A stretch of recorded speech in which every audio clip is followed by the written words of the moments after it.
things that you saw in the first year, James, after you got through initially, what you knew you had to deal with? One of some of the first things when you think about values, I think about values. One of the first things that excited me about coming here is when you handed me the pamphlet that had the company values in there, because that's important to me. And when I saw that, I knew that you were serious about having a culture of values at USA. How has that changed the organization? Yeah, when I got here, there was already a value kind of symbol downstairs. And when I talk to investors or talk to the street or talk to our board about this, I kind of jokingly say that those values were passed down like the 10 Commandments from God to Moses, because as I went around the building and started asking people about their connection to the values and the definition of the values and how we got the values, nobody could tell me anything about them. And so I realized, the team realized right away that we had to kind of reconstruct it from the ground up. And so we did that. Now, when you ask, like, how has that changed things? For me, it's a very personal journey. You've heard me say this a lot. I sometimes self-identify as a finance guy. My training is all about the numbers. And you're in our staff meetings. We spend a lot of time on the numbers. But you don't get anything done in business without people. And even as we talk to our board, which is made up of really kind of quant jock, PE type people, and we started talking about the culture and the values, they didn't get it. We've got one person on our board that really gets it, but some of our board members weren't really sure that it was the right thing to do. Now they're totally on board. But what's changed is all the things that we were missing.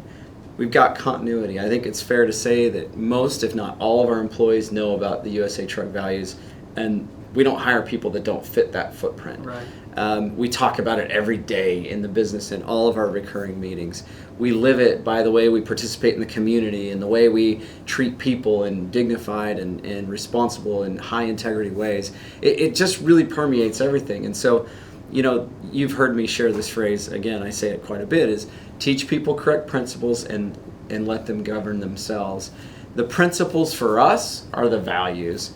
People will make better decisions, and have proven to, by the way, make better decisions and take more initiative on their own when guided by those values than anything you or I could ever micromanage in even our wildest dreams. Absolutely. I know it's kind of difficult too. People don't believe that, at the time 3 years ago that service mattered, because you and I talked about this. James and I, we were walking down Wall Street in New York talking about it. James was saying, "Are you sure that service matters?" And that really began with that values and that culture piece and driving accountability into the business. And I know that I was in a little bit of culture shock when I got here. We had most of our folks were, because of all the changes in leadership, were a bit afraid to make decisions. Yeah. And understandably so. And that put us at a disadvantage. And it became frustrating. And when you think about our leadership team that you built, talk about that for a second. That leadership team that you put together, and how do you actually take a group of people from all these different backgrounds and gel them into one team? It's a process, and it took a long time for us to come together. It did, and we had some false starts too along the way. I mean, you and I share a common background in the sense that we both were athletes that performed at a pretty high level, and we're both under 6 feet tall. And so I think I kind of naturally have a chip on my shoulder. And I've confided in you in the past that I worry sometimes that I come across like this angry short guy. But I had a bit of a chip on my shoulder. And part of coming to USA Truck, I had an opportunity to come be a part of something that a lot of people in the industry had expressed doubt that we would ever be able to make a difference here and ever be able to make a dent. And so it kind of spurred in me that little chip on my shoulder. And so in forming the team, I was looking for people that kind of had that same chip on their shoulders, that were you tired. found it in me, didn't you? Yeah, we did. I would never describe you as a guy with a chip on your shoulders, but you're persistent and you're consistent and you're driven and you like to win and you hate to lose more than you like to win. And we just looked for people like that. And you were probably the most notable exception to this, because you were at the highest levels in the industry. But most of the rest of the team, we found people that had been blocked in their career, that were just had all the potential in the world, but were bumping up against some kind of organizational bound to their careers. And in an interesting way, and I've never really verbalized it this way till now, that was a metaphor for what the whole organization was experiencing. We hadn't figured out how to unlock our potential. So we went to the corners of the earth, really, and we tried to recruit the best and brightest people that really could do these roles anywhere, and tap in a little bit to their pride and the chip on their shoulders, and we did a great job putting together a nice team. Now, one of the really interesting things is that doesn't mean that team's going to exist forever. Right. One of my prior companies, we used to say all the time, the people that got us where we are may not be the people to get us to the next level. So there's certainly an expectation and a positive pressure and a drive to continue to enhance the team, whether that's by our own organic development, working together to get better, or some people may hit a limit of their potential and we'll find somebody else. But yeah, it's putting a team together is a really interesting challenge.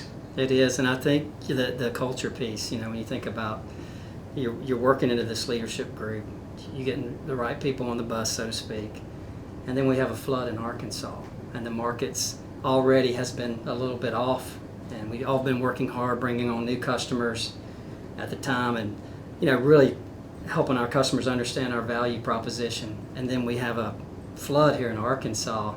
Talk about how that flood changed some of the dynamic of our people on the floor and what they were able to do for a few days. When you told me you wanted to chat and talk about some of these things, I didn't realize that I would get emotional thinking about that, but it really evokes some pretty deep emotions in me, because I guess I didn't realize even till now that the values were great. They were inspired. I believe they were inspired. Our team came together and created those values. We put, as you kind of articulated, we put the team together. We've got this team now that espouses our values that the team and the organization espouse equally. We really did a lot of footwork at the right time to be ready for whatever was going to come at us. The flood was really unfortunate. There was people's lives that were disrupted and destroyed, lots and lots of property. It was a really sad kind of time in our community, and yet it was the perfect kind of crucible for our people to test our mettle, to test everything that we had put in place with the values and with the leadership team.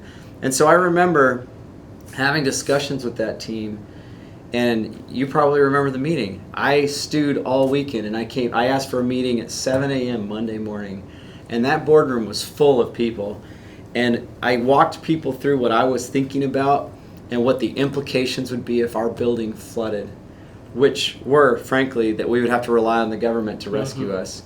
And we decided that was a bad plan, and our people went instantly into action. And the flood, the particulars of the flood aren't really that important. What's important is how our people rose up. Our IT department went out with our facilities group, identified a building, took down everybody's computers, had them set up and working by 5 a.m. the next day. In less than 24 hours, this entire business was relocated out of this building into new facilities with new kind of work configurations set up. And I don't know that I realized while we were in the midst of that what a seminal moment that was for our business. I remember still going to the call center in Fort Smith and visiting with the people there and having treats and snacks and this collegial nature. Like, it was incredible. And who would have known that would be a dress rehearsal for 2020? Yeah, it's the first time that I remember, even though you and I worked together and we'd had one-on-ones and we talked about, different things in the business, but I really saw your leadership go to another level during that time. And I think it was evident to me at the time that we had the right team and the right leadership, and stepping into that, not waiting on. And I think it really inspired the rest of the organization to say, hey, it is time to stand up and do something. After they had been sitting for so long and waiting on somebody to tell them what to do, now they saw leadership and what impact leadership has, and I started to see people really step up when we had service issues. And our service was so poor there for a long time. And then we realized that we didn't have the tools to provide the type of service that we expected and our customers expected. Right. And to see people step up even without technology to get the work done.